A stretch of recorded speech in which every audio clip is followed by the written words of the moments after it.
Hi, stellar friends. How much time do you spend solving problems that don't exist? It's probably more than you realize.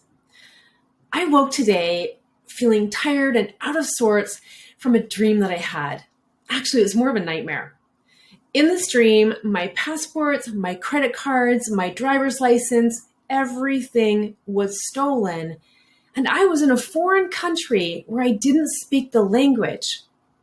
I was so stressed out in my dream about all of this that I woke up out of sorts and a little bit cranky. And I was really tired because I'd spent so much energy in my dream trying to solve this problem of the missing passport and missing credit cards. Now, I had to spend extra time this morning on my mental fitness routine and my meditation and practices just to shake off this feeling of unease.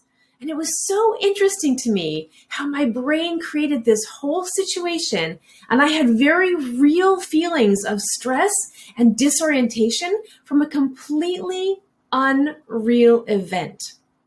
And the experience got me thinking, how often we spend time solving problems that don't exist, myself included. When I shared the dream and its after effects with my husband, I wondered aloud why I didn't just tell myself, this is just a dream. Because, by the way, I was aware that I was dreaming. It's not real and it's not a real problem, therefore it doesn't require solving. And then I laughed at myself because I know why. I'm a certified positive intelligence coach. I understand how our brains work. And even knowing doesn't mean my brain won't still try to solve non-existent problems. You see, our brains are wired for threat. Research shows that when we leave our brains to their own devices, we actually have a 3-to-1 negative to positive thought ratio, which from an evolutionary perspective was really useful. It served us to pay more attention to those things that were threats to our survival, like the saber-toothed tigers lurking in the bushes, than the beautiful flowers all around us. And while most of us in the modern world will never have to worry about tigers having us for lunch, we still tend to default to seeing threat, even in our dreams. Our brains are still constantly scanning the horizon for dangers. And often our brains will find dangers where they don't really exist, like my dream. This is why so many people get caught up in solving non-existent problems. By non-existent problems, I mean those problems we create when we are caught up in negative future forecasting. We spend time and energy trying to solve or avoid things that haven't even happened yet, and in some cases, have only a very small likelihood of occurring. I know you know what I mean. And the time we try something new is starting like a new business or implementing a self-care routine, or our brains register that what we are doing is unfamiliar, and they start freaking out and finding all the reasons why changing what we are doing is dangerous. After all, what we've been doing so far has kept us alive. Your survival brain is not concerned with your happiness, just your survival. So many of us spend so much time creating and solving these non-existent problems that we don't get down to the business of doing the things we can actually take action on. Now, I'm not suggesting you don't anticipate potential dangers when making decisions or taking risks. What I am saying is that you will get much further towards your goals, and you'll be much happier if you spend less time and energy on imaginary problems.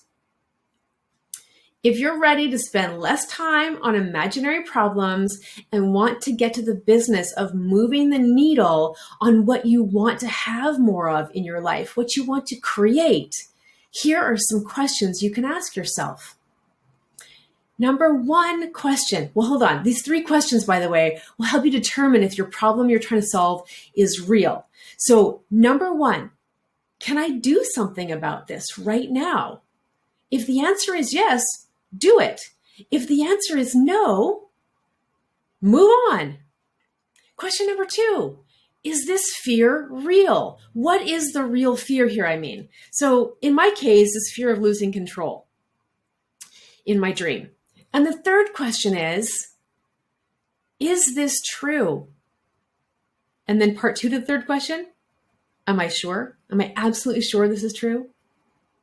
Now, another thing that you can do to help yourself to eliminate or minimize this negative future forecasting and this solving problems that don't exist is to increase your mental fitness.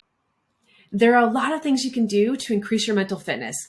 And by increasing your mental fitness, I'm just referring to being able to shift out of your negative mindset of the survival brain into the positive, more creative, more grounded in possibility part of your brain, which is the right brain. And here are some of the activities that I do and that you can give a try. Meditation, physical exercise. I do Pilates and yoga. I like to get outside for walks. Any physical exercise will do. Getting out in nature and just being really present to nature. Breathing techniques. Any psychosensory techniques like breath work, EFT tapping, the Havening technique, or a technique that I teach, which is PQ repping.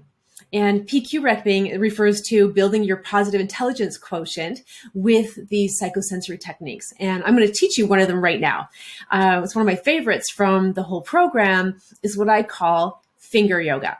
And you can just quite simply take your finger and thumb, put them together like this, and just rub them back and forth across each other. And you can close your eyes if you want, and just bringing all of your exquisite attention right here into the tips of your fingers as they rub against each other.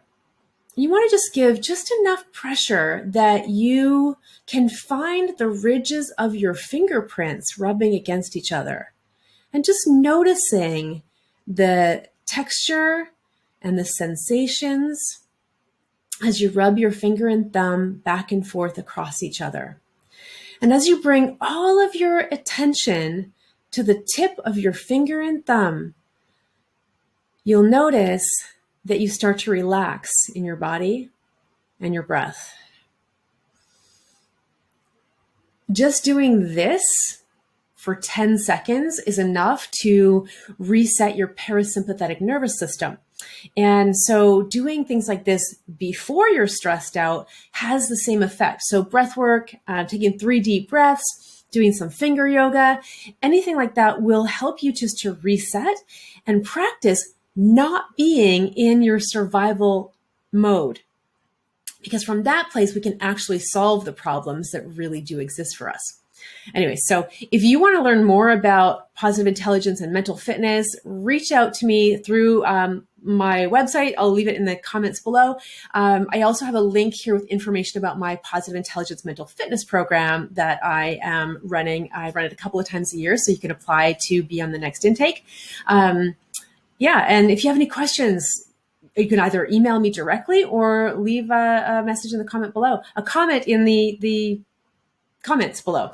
Thank you so much for sharing your time and energy with me today. And thank you for choosing to be stellar.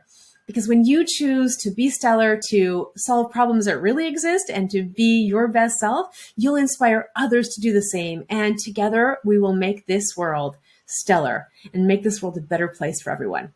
Have a wonderful day. See you soon.